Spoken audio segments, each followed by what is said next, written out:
טוב, יש כאלה ויש כאלה. הפסנתר שלי, כתבה חגית זביצקי.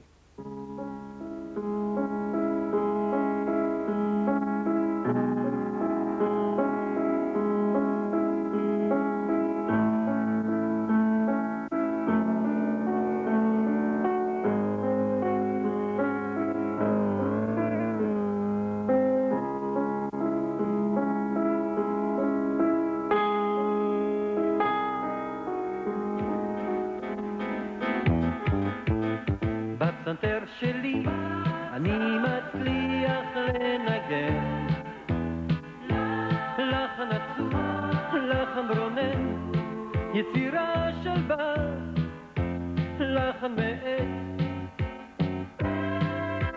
בטהובן. בפסנתר שלי אני מצליח לנגן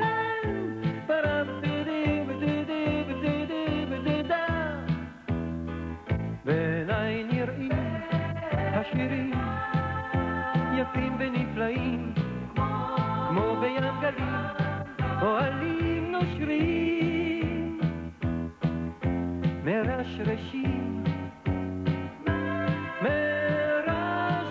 מרשרשים. השירים הם יפים ונפלאים,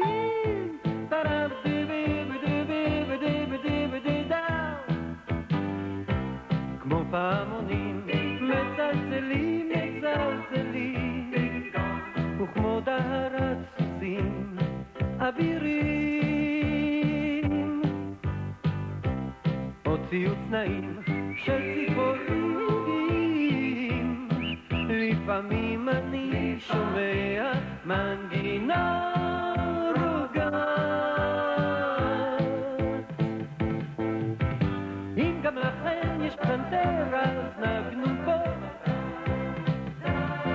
כי למנגינות הוא נועד ושלא לעמוד סתם בצד.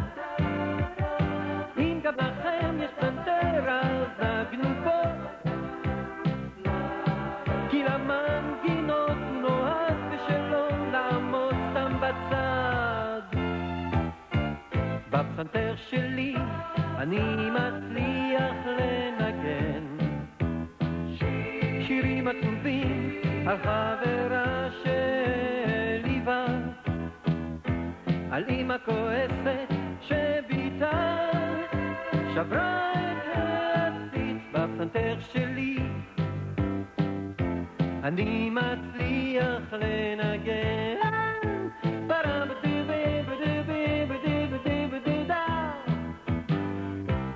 כך אני אוהב את הפסנתר שלי, ובו אני מנגן מנגינות שבליבי, כמו ציוץ נעים של ציפורים,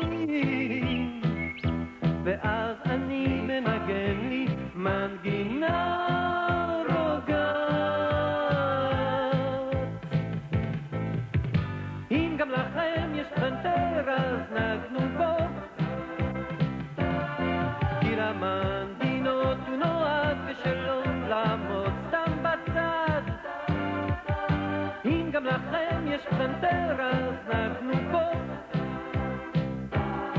כי למנגינות הוא נועד ושלא לעמוד סתם בצד. אם גם לכם יש פסנתר אז נגנו בו, כי למנגינות הוא נועד ושלא לעמוד